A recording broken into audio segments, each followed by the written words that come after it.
Hello everyone, today we are going to discuss about our first topic of English literature history, and that is pre-Anglo-Saxon period.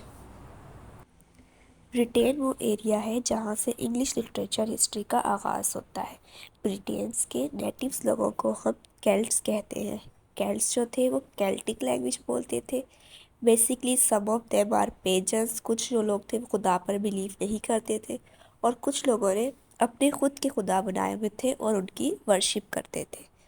Celts जो थे वो basically peaceful लोग थे, वो peaceful तरीके से रहना पसंद करते थे, इसीलिए उनके पास कोई मिलिट्री पावर मौजूद नहीं थी, लेकिन उन्होंने अपने डिफेंड के लिए कुछ वॉर्स और कुछ वॉरियर्स को रखा हुआ था जो उनकी ट्रेन किया हुआ था, जो उनको डिफेंड करते थे।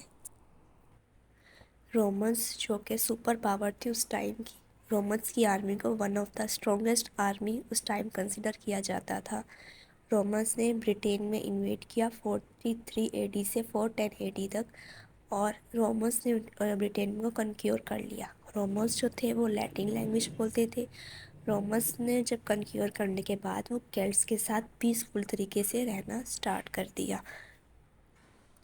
रोमन्स के कन्क्योर के दौरान ब्रिटेन पर पिक्ट्स और अदर ट्राइब्स ने अटैक करना स्टार्ट कर दिया था, तो ब्रिटेन को उन अटैक से बचाने के लिए रोमन्स ने हाइड्रेन वॉल बनाई, जो कि 122 से 128 एडी के दरमियान हॉर्नियस किंग, जो कि रोम के किंग थे, उनके ऑर्डर पर बनाई गई थी। रोमन्स ने ब्रिटेन में न्यू रिलीजन इंट्रोड्यूस करवाया, क्रिश्चियनिटी का, जिस पे बहुत से लोगों ने बिलीव करना भी स्टार्ट कर दिया। रोमन्स ने ब्रिटेन में new towns, new roads and new waves of reading and writing भी इंट्रोड्यूस करवाए थे, जो कि उनसे पहले मौजूद नहीं थे।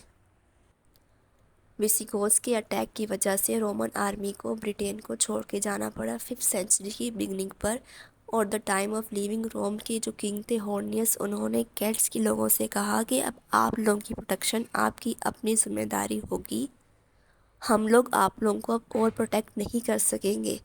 तो इसलिए केल्ट्स के लोगों ने दूसरी ट्राइब्स को अपनी प्रोटेक्शन के लिए इनवाइट किया। ये ट्राइब्स थी एंगल, सैक्सन एंड ज्यूड्स। ये लोग coast of Sweden and Denmark पर रहते थे। 450 एडी में ये नॉर्थ सी से ब्रिटेन पर आए। इन ये लॉन्ग वुडन शिप्स में आए थे। ये लोग बहुत पावरफुल ब्रेव वॉरियर्स थे।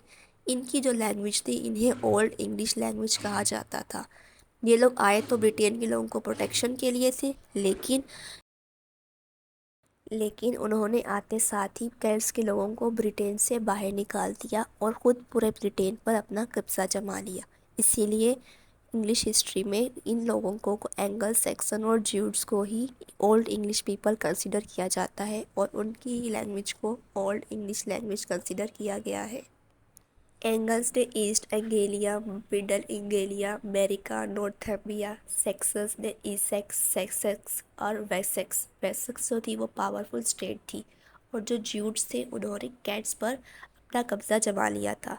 ज्यूड्स जो थे उनकी पावर जो है वो एंगल्स और सेक्सन के मुकाबले में बहुत कम थी। एंगल्स एंड सेक्सन्स जो थे वो डोमिनेट थे, इसीलिए उस एरा को एंगल सेक्सन एरा के नाम से जाना जाता है, ज्यूड्स के नाम से नहीं जाना जाता।